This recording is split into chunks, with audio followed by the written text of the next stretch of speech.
Hello friends. In this video, I explain you one point of periodic classification of elements, and that point is groups and electronic configuration. विद्यार्थी मित्रांनो, मी आज तुम्हाला मूलद्रव्यांचे आवर्ती वर्गीकरण या धड्यामधील एक मुद्दा समजावून सांगणार आहे आणि त्या मुद्द्याचं नाव आहे गण आणि त्याचे electron स्वरूपण. To understand this point, first consider the elements of group first. हा मुद्दा समजावून घ्यायचा असेल तर आपल्याला एक एक गण घेणं गरजेचं आहे. सगळ्यात पहिल्यांदा आपण गण 1 घेऊया. Observe the table. It shows elements of group first and their atomic number. खाली एक तुम्हाला तक्ता दिलेला आहे. या तक्त्यामध्ये मी तुम्हाला गण 1 मध्ये असलेली मूलद्रव्य आणि त्यांचे अणुअंक दिलेले आहेत. It contains 7 elements. First is hydrogen, whose atomic number is 1. Then lithium, having atomic number 3. Sodium 11. Potassium 19. Rubidium 37. Cesium 55. Francium 87. गण 1 मध्ये एकूण 7 मूलद्रव्य आहेत. पहिल्यांदा आहे हायड्रोजन, त्याचा अणुअंक आहे 1. लिथियमचा अणुअंक 3. सोडियमचा 11. पोटॅशियमचा 19. रुबिडियमचा 37. सेसियमचा 55 आणि फ्रान्सियमचा 87. This atomic number represents the number of electrons present in the atom of that element. बघा, हा जो अणुअंक आहे, हा अणुअंक नेमका आपल्याला काय सांगतो, काय दाखवतो आपल्याला, तर त्या मूलद्रव्याच्या अणूमध्ये असलेल्या इलेक्ट्रॉनची संख्या सांगत असतो. बघा, अणुअंक हा त्या मूलद्रव्यामध्ये असलेल्या अणूमध्ये असलेल्या इलेक्ट्रॉनची संख्या सांगत असतो. Now what is the electronic configuration. मग नेमकं हे इलेक्ट्रॉनिक कॉन्फिगरेशन, इलेक्ट्रॉनिक स्वरूपण म्हणजे नेमकं काय आहे. In hydrogen, there is a 1 electron because its atomic number is 1. Therefore, in hydrogen, there is a 1 shell having 1 electron. बघा, हायड्रोजनमध्ये फक्त एकच इलेक्ट्रॉन असणार आहे कारण त्याचा अणुअंक सुद्धा 1 आहे आणि साहजिकच 1 इलेक्ट्रॉन आहे म्हणजे तो हायड्रोजनचा जो अणू आहे त्याच्यामध्ये एकच कवच असणार आहे ज्याच्यामध्ये हा इलेक्ट्रॉन असणार आहे. Now in case of lithium, the electronic configuration is 2-1 because its atomic number is 3, that is it contains 3 electrons. लिथियमचा अणुअंक 3 आहे म्हणजे त्यामध्ये असणारी इलेक्ट्रॉनची संख्या सुद्धा 3 असणार आहे आणि मग त्यामुळे त्याचं इलेक्ट्रॉन स्वरूपण काय असणार आहे 2-1. That is it has 2 shells म्हणजेच लिथियममध्ये 2 कवच असणार आहेत. In first shell there are 2 electrons and in outermost shell there is 1 electron. ह्या ज्या काही 2 कवच आहेत यामध्ये पहिल्या कवचामध्ये 2 इलेक्ट्रॉन असणार आहेत कारण आपल्याला माहिती आहे पहिल्या कवचाची क्षमता फक्त 2 इलेक्ट्रॉनचीच आहे. तिसरा इलेक्ट्रॉन तो घेऊ शकत नाही. मग उरलेला एक इलेक्ट्रॉन कुठे जाणार तर याच्या बाहेर अजून एक कवच तयार होतं. म्हणजेच लिथियममध्ये 2 कवच आहेत, पहिल्या कवचामध्ये 2 इलेक्ट्रॉन्स आहेत आणि बाहेरच्या कवचामध्ये एकच इलेक्ट्रॉन आहे. Now see electronic configuration of sodium. It is 281. सोडियमचं इलेक्ट्रॉनिक कॉन्फिगरेशन काय आहे 281 कारण याचा अणुअंक किती आहे 11. Its atomic number is 11. That means the number of electrons is also 11. ह्याचा अणुअंक 11 असल्यामुळे त्याच्यात इलेक्ट्रॉनची संख्या सुद्धा 11 आहे आणि साहजिकच या इलेक्ट्रॉनचं वितरण 2-8-1 या पद्धतीने झालेलं आहे. म्हणजेच it contains 3 shells. In first cell there are 2 electrons. In second cell there are 8 electrons and in last cell there is a 1 electron. बघा, सोडियममध्ये 3 कवच असणार आहेत.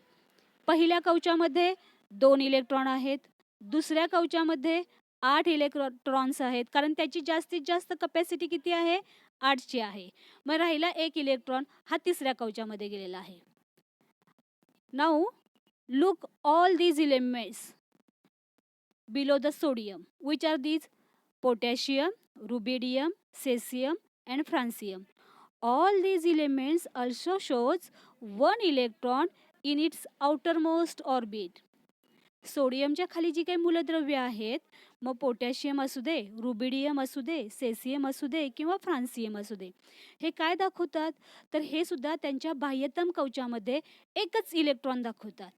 म्हणजेच आपण काय सांगू शकतो थोडक्यात इथं? From this we can say that all elements of group first shows one electron in its outermost shell. That is the number of valence electrons is same. Group 1 मध्ये असलेली जी काही मूलद्रव्ये आहेत, यांच्या बाह्यतम कक्षेमध्ये असलेल्या इलेक्ट्रॉनची संख्या सारखी आहे.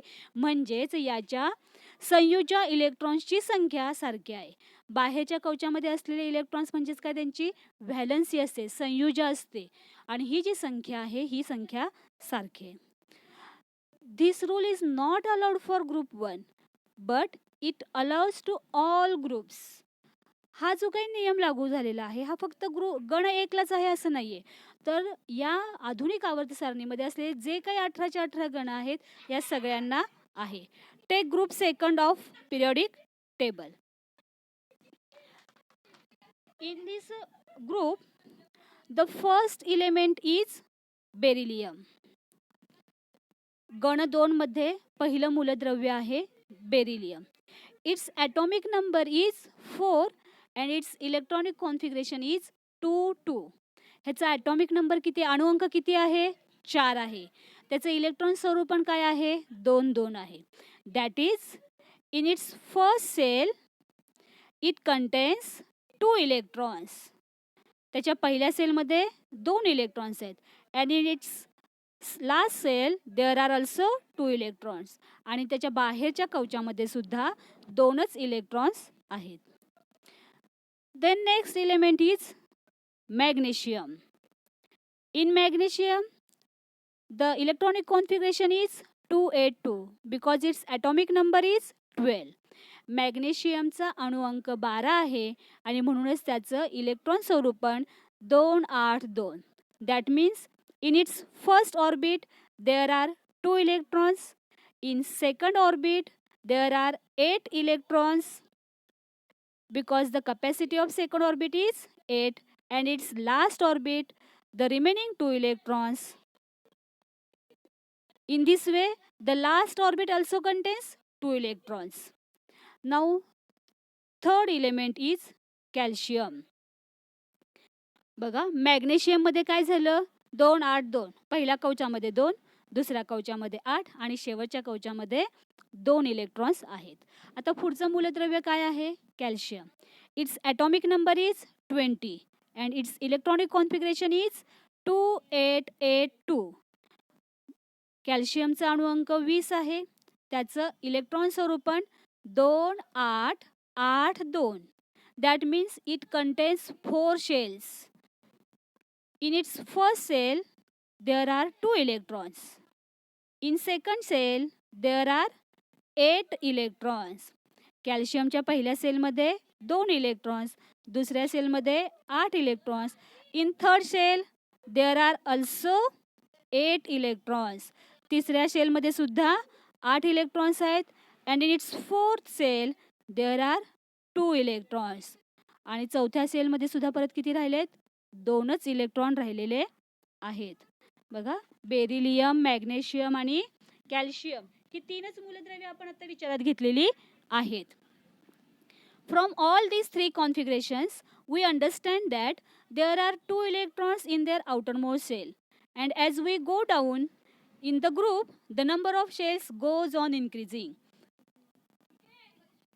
जर का आपण ह्या 3च मूलद्रव्यांचं जर का वर्गीकरण लक्षात घेतलं, इलेक्ट्रॉन स्वरूपण लक्षात घेतलं, तर आपल्याला असं लक्षात येतंय की याचं जे काही बाह्यतम कवच आहे यामध्ये प्रत्येकी 2च इलेक्ट्रॉन आपल्याला दिसत. आणि जसजसं आपण या ग्रुपमध्ये खाली खाली खाली येतो, म्हणजे पहिल्यांदा बेरिलियमचा विचार केला, मग मॅग्नेशियमचा, मग कॅल्शियमचा, तर आपल्याला असं आढळून येतं की त्यांच्यामध्ये असलेले जे काही कवच आहेत यांची संख्या वाढली. बेरिलियममध्ये 2च कवच, मॅग्नेशियममध्ये 3, कॅल्शियममध्ये 4, आणि असेच पुढे पुढे गेलं तर आपल्याला कवचांची संख्या वाढत गेलेली दिसते. In this way we can take any group from modern periodic table and we see that in the outermost shell the number of electrons is same. या पद्धतीप्रमाणे तुम्ही आधुनिक आवर्त सारणीमधला कोणताही गण घेतलात तर तुम्हाला असंच दिसून येणार आहे की त्याच्या बाह्यतम कवचामध्ये असलेले इलेक्ट्रॉनची संख्या ही सारखीच असणार आहे.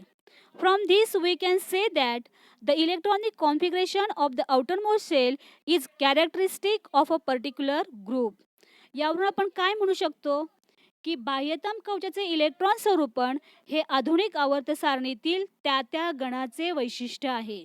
म्हणजे बाहेरच्या कवचामध्ये असलेली इलेक्ट्रॉनची जी संख्या आहे हे त्या गणाचं वैशिष्ट्य आहे, पर्टिक्युलर गणाचं वैशिष्ट्य आहे. For group 1 there is a 1 electron, for group 2 there are 2 electrons. या पद्धतीप्रमाणे म्हणजे गण 1 मध्ये एकच इलेक्ट्रॉन आहे बाह्य कवचामध्ये, गण 2 मध्ये 2च इलेक्ट्रॉन आहेत. असं प्रत्येक गणाचं काही ना काहीतरी वैशिष्ट्य राहणार आहे. त्याच्या बाह्यतम कवचामध्ये असलेल्या इलेक्ट्रॉनची संख्या हे त्याचं वैशिष्ट्य राहणार आहे. Now I will give you one activity. Solve this activity in your notebook. What is this activity? Write name of elements and their atomic number of group 17. गण 17 मध्ये असलेली जी काही मूलद्रव्य आहेत त्यांची नावं तुम्हाला लिहायची आहेत आणि त्यांचे ॲटॉमिक नंबर लिहायचे आहेत. Write the configuration of first 3 elements. पहिल्या 3 मूलद्रव्यांचं तुम्ही इलेक्ट्रॉन स्वरूपण काढा, आकृतीद्वारे काढा किंवा अंकात लिहा. What similarity do you find in their electronic configuration. त्यांच्या इलेक्ट्रॉन स्वरूपामध्ये तुम्हाला नेमकं काय साधर्म्य, काय सारखेपणा दिसतो ते बघायचं आहे. How many valence electrons are present in these 3 elements. आणि या 3 मूलद्रव्यांमध्ये त्यांच्या व्हॅलन्स म्हणजेच संयोज्य इलेक्ट्रॉनची संख्या किती आहे हे बघायचं आहे. जर का तुम्ही ही ॲक्टिव्हिटी केली तर तुमचा हा पॉईंट क्लिअर होईल. Thank you friends. If you understand this video, that means the concept I explain in this video, then subscribe my channel, press the icon button, press the bell icon, and so that you can get the notification of my new video. Thank you friends.